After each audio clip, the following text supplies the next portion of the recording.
विकास की सर्वसामान्यांच्या खिशावर अधिकृत दरोडा. संपूर्ण महाराष्ट्रात चर्चा आहे ती सध्या महावितरणच्या स्मार्ट मीटरची. आधीच या स्मार्ट मीटरमुळे जास्त बिल येत असल्याच्या चर्चा राज्यात सुरू होत्या. त्यातच आता पुढील 48 तासात तुमच्या सध्याच्या मीटरच्या जागी स्मार्ट मीटर बसविण्यात येणार असल्याचे मेसेज काही ग्राहकांना आल्यानंतर हा रोष आणखीनच वाढलाय.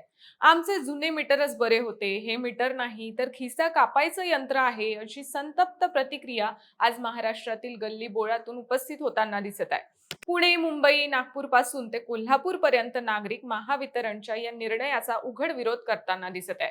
या मीटरमुळे खरंच वीज बिल दुप्पट होतंय का, हा प्रश्न आता प्रत्येकाच्या मनात निर्माण झालाय. हा वाद काय आहे, नागरिकांचे आरोप काय आहेत, त्यावर सरकार आणि महावितरणचं काय म्हणणं आहे, आणि हा निर्णय ग्राहकांसाठी आहे की बड्या कंपन्यांच्या फायद्यासाठी, हे सगळंच या व्हिडिओच्या माध्यमातून सविस्तर समजून घेऊयात. नमस्कार, मी रुपल आणि तुम्ही पाहत आहात विशेष भारी. तर आधी हा वाद काय आहे ते समजून घेऊयात.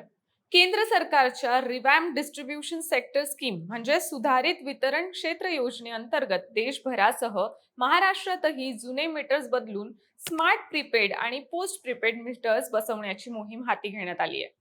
महावितरणने राज्यात कोट्यवधी स्मार्ट मीटर्स बसवण्याचे कंत्राट विविध बड्या कंपन्यांना दिले आहे. हा वाद तेव्हा सुरू झाला जेव्हा काही प्रायोगिक तत्वावर बसवलेल्या मीटर्स नंतर ग्राहकांचे वीज बिल अचानक वाढल्याच्या तक्रारी समोर आल्या. काही ग्राहक संघटनांनी असा दावा केला की हा निर्णय ग्राहकांच्या सोयीसाठी नाही तर वीज वितरण कंपन्यांचा नफा वाढवण्यासाठी आणि खाजगीकरणाला वाट मोकळी करून देण्यासाठी घेतला गेलाय. यानंतर पुणे, मुंबई, नागपूर, कोल्हापूर आणि छत्रपती संभाजीनगर यांसारख्या मोठ्या शहरांमध्ये नागरिकांनी आंदोलनं सुरू केली आहेत. आता महाराष्ट्रातील जनतेचा आणि ग्राहक संघटनांचा या स्मार्ट मीटरला नेमका विरोध का आहे आणि त्यांचे आरोप काय आहेत हेही समजून घेणं महत्त्वाचं आहे. या मीटरमुळे वीज बिलात भरमसाठ वाढ झाल्याचा काही नागरिकांचा दावा आहे. आमचे जुने मीटर असताना महिन्याला 1500 रुपये बिल येत होते, पण स्मार्ट मीटर बसवल्यापासून तेच बिल 3000 ते 3500 रुपयांवर गेले आहे. वीज वापराची पद्धत तीच आहे, मग बिल दुप्पट कसे झाले, असा एका ग्राहकाचा आरोप आहे.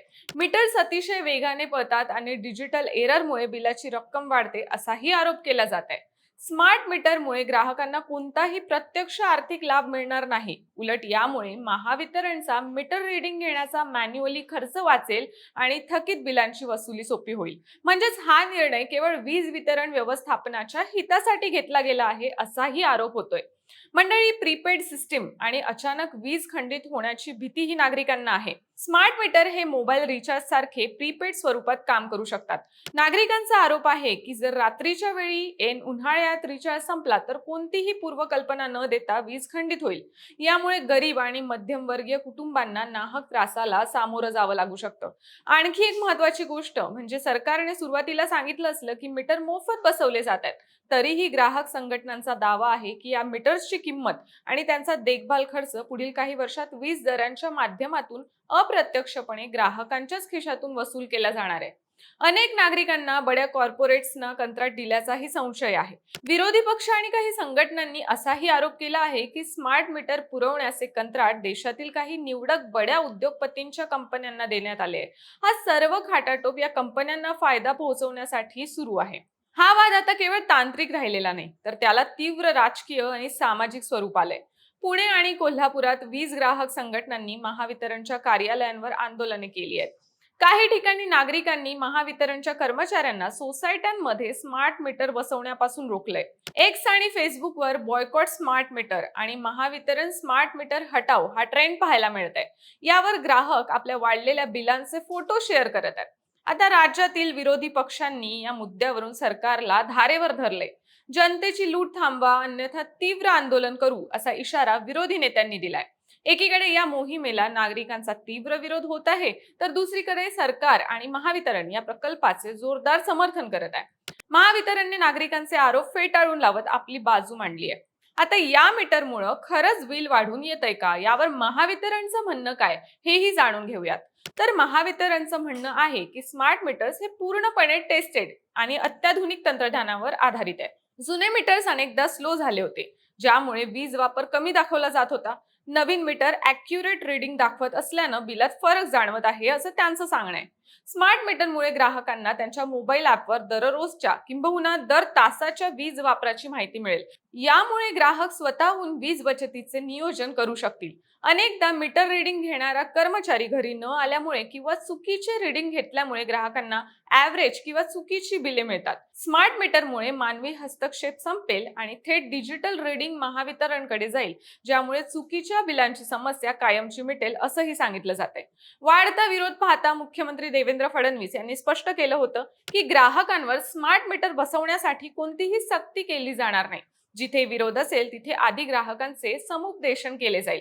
आता राज्यातील वाढीव वीज बिले, थकीत दंड आणि स्मार्ट मीटर योजना स्थगित करावी अशी मागणी राष्ट्रवादी काँग्रेस शरदचंद्र पवार पक्षाचे आमदार जयंत पाटील यांनी मुख्यमंत्री देवेंद्र फडणवीस यांच्याकडे केली आहे. शेजारील गोवा राज्यात याच गंभीर समस्येची दखल घेत तिथल्या मुख्यमंत्र्यांनी स्मार्ट मीटर बसविण्याच्या मोहिमेला तात्पुरती स्थगिती दिली आहे. तसेच वाढीव बिलांची आणि अन्यायी दंडांची प्रकरण निहाय तपासणी करण्याचे निर्देश दिले आहे असे ते म्हणाले. आता वीज क्षेत्रातील एक्सपर्ट्सचं मत काय आहे तेही जाणून घेऊया. वीज क्षेत्रातील तज्ज्ञ या समस्येकडे वेगळ्या दृष्टिकोनातून पाहतात. स्मार्ट मीटर हे तंत्रज्ञान म्हणून वाईट नाही. जगातील प्रगत देशांमध्ये याचा यशस्वी वापर केला जातो. यामुळे वीज गळती आणि वीज चोरी रोखण्यास मोठी मदत होते, ज्याचा फायदा ग्राहकांनाच होतो. पण महावितरणने हा प्रकल्प राबवताना ग्राहकांना विश्वासात न घेता अचानक मीटर्स बदलल्यामुळे संशयाचं वातावरण तयार झालं असं त्यांचं सांगणं आहे.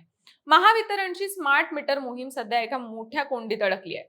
स्मार्ट मीटर खरोखर फायदेशीर आहे हे जनतेला पटवून देण्याची जबाबदारी महावितरण आणि सरकारची आहे असं सांगण्यात येते. तोपर्यंत हा वाद महाराष्ट्रात असाच सुरू राहील. बाकी तुम्हाला काय वाटतं? स्मार्ट मीटर खरोखरच फायद्याचे आहेत की यात ग्राहकांची फसवणूक वगैरे केली जाते? याबद्दल आम्हाला कॉमेंट्समध्ये नक्की सांगा आणि विशेष भारीच्या YouTube चॅनलला सबस्क्राईब करायला विसरू नका.